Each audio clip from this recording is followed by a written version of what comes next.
So once a taxpayer files a return, he is expected to verify it. So I think now a taxpayer can choose to verify a return either digitally or manually.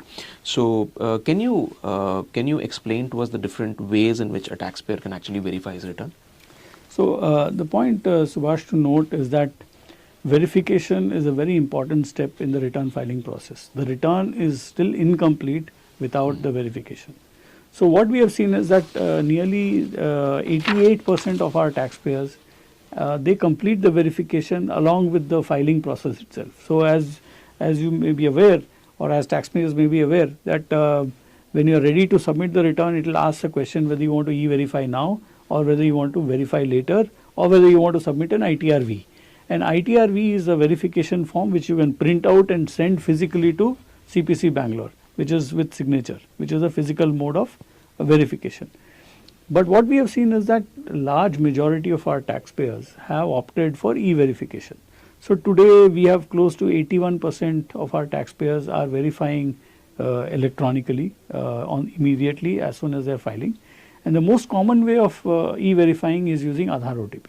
So what you do is you select e-verify now, select the option using Aadhaar OTP.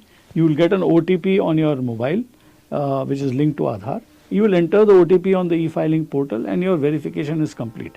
So you don't need to submit any physical ITRV to CPC in Bangalore for processing to happen. The most important thing is that if you e-verify, then the return is immediately picked up for processing and then the processing gets completed. So you would have received or you would have seen in social media some kind of report saying that I filed my return and got my refund in 2 hours or I got my refund in 3 hours.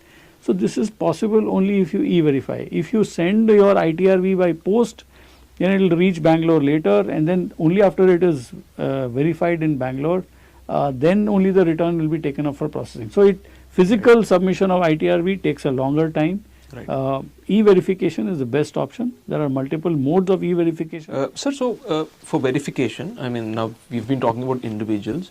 Now, in the case of non-individual entities, who has to verify the return of that entity? So just to clarify, e-verification also there are multiple modes of e-verification. As I told you, the most common way is e-verification through Aadhaar OTP. The next most frequently used mode is called e-verification through bank account validation, where we are saying that if the PAN is linked to the bank account and if the mobile or the email ID which is maintained in your internet account, if it matches with that of the e-filing profile, then we can also allow you to e-verify using the mobile which is linked to your bank account. Yes. That is called e-verification through bank account. Similarly, if you are having a demat account and the mobile or the email in the demat account matches that of your e-filing profile, you can even e-verify using that mobile or email ID. The last mode is the mode through net banking. So just as I said in the last time, you can reset your password. Right. You can also e-verify using net banking. So these are some of the modes of e-verification apart from Aadhaar OTP. But the point to note is that there is a maximum time limit that has been given of 120 days for verification. So whether you e-verify or you send your ITRV by post, please make sure that you do it within 120 days. Most often what we have seen is that the taxpayers do it immediately, but few people forget. And then they keep on thinking that why is my return not processed? My friend got his return refund and all that. I have not got my return. But they forget that they have not even verified the return. So the message is to the taxpayers is that you need to e-verify to complete the process of return file.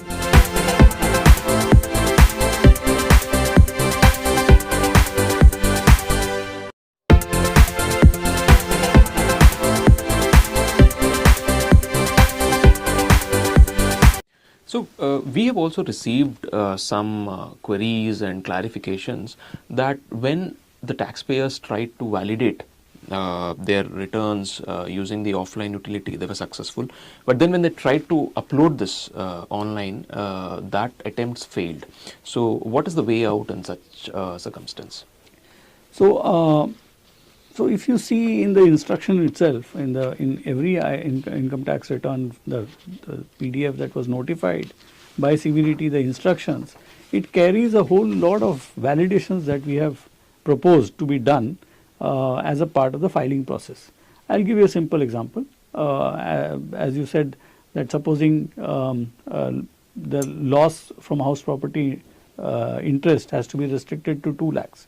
So this is a validation that has been put. So this validation has been implemented in our income tax department software. So if you follow our income tax department software, automatically it will restrict that. Now supposing you are using a third party software, it is a privately purchased software which is outside. We don't know whether the same logic or the same thing has been done or not. So this validation check has been imposed at the time of filing of the return.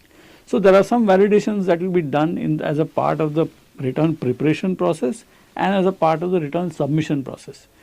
If you use a departmental software, because we have ensured that there is 100% compliance to the validation rules, typically you will not find any problem when you are uploading the return, because all the validation rules are already satisfied. Right. But if the third party software that you are using has skipped or omitted certain validations, when we run those validations, those errors are thrown up. So that those errors will have to be rectified by you in the software that you are using, and then you can upload the software, upload the return, sorry. Right.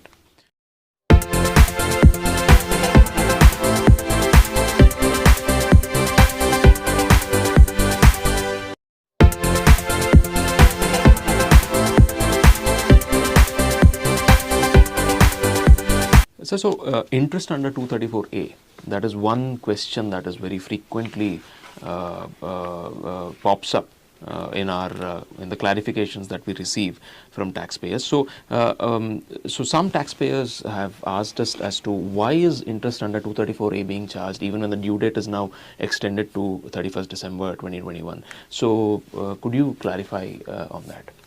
So just to clarify, the extension of due date from July 31st to December 31st, in this process, if your total tax that was payable by you exceeded 1 lakh, you have not paid. For example, you have calculated your net of TDS and other advance tax that you have paid. If the tax payable comes to more than 1 lakh, then for the purpose of computation of 234A, 234A is computed for delay in filing of a return. The due date will be reckoned as 31st July only, and interest will be computed on the tax payable. But this is only if your tax payable is more than 1 lakh after giving all your, netting out all the TDS and all that. Right. So the expectation was that you would have already paid your self-assessment tax before July 31st. Right. If you have paid your self-assessment tax before July 31st, so supposing you had a tax liability of 2 lakh, if you had paid it before July 31st, then there will be no tax liability. But if you had missed and now you are having to pay the 2 lakh self-assessment tax, then interest will be computed.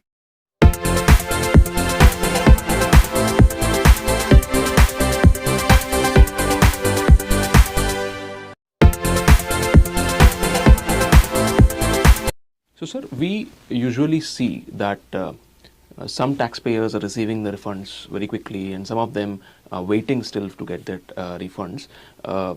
Could you throw some light on what is actually happening behind the scenes in this respect? So Subhash, through this program, I would like to respond by saying that if a return is properly filled and if all the prerequisites are met, then taxpayers are receiving their return refund super quick. I'll give you the basic, I would say, checklist that a taxpayer has to ensure.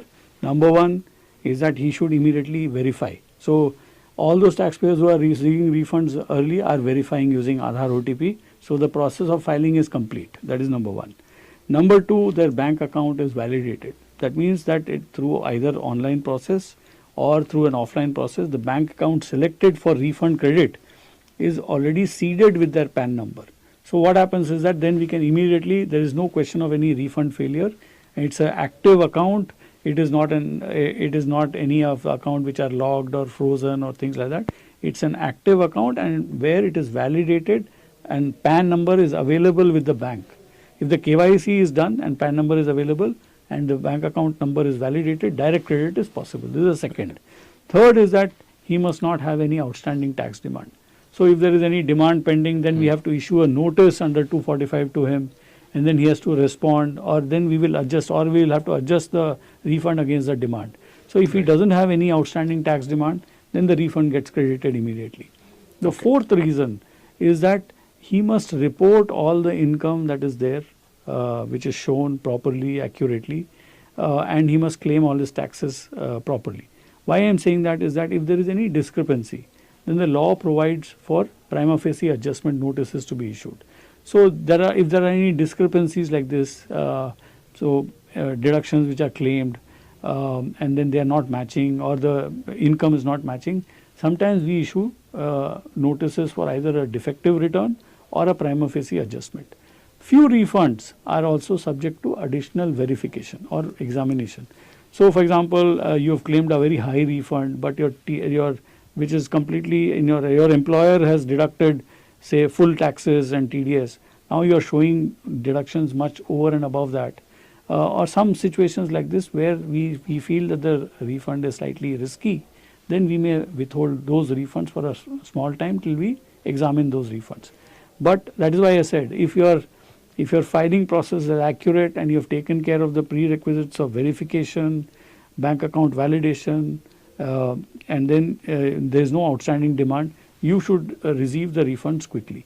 This is, I am talking for ITR 1, 2 and 4. For processing for ITR 3 and other ITRs are still, we are doing the testing and we will be enabling it shortly. Okay.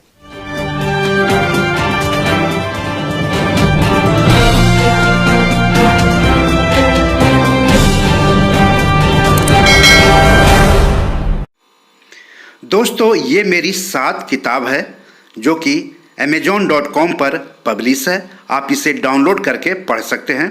इन किताबों के links इस video के description में दिए हुए हैं। इन 7 किताबों में से 5 किताब मनी मैनेजमेंट पर है, यानी पैसा निवेश करके अधिक पैसा कैसे कमाएं पर आधारित है।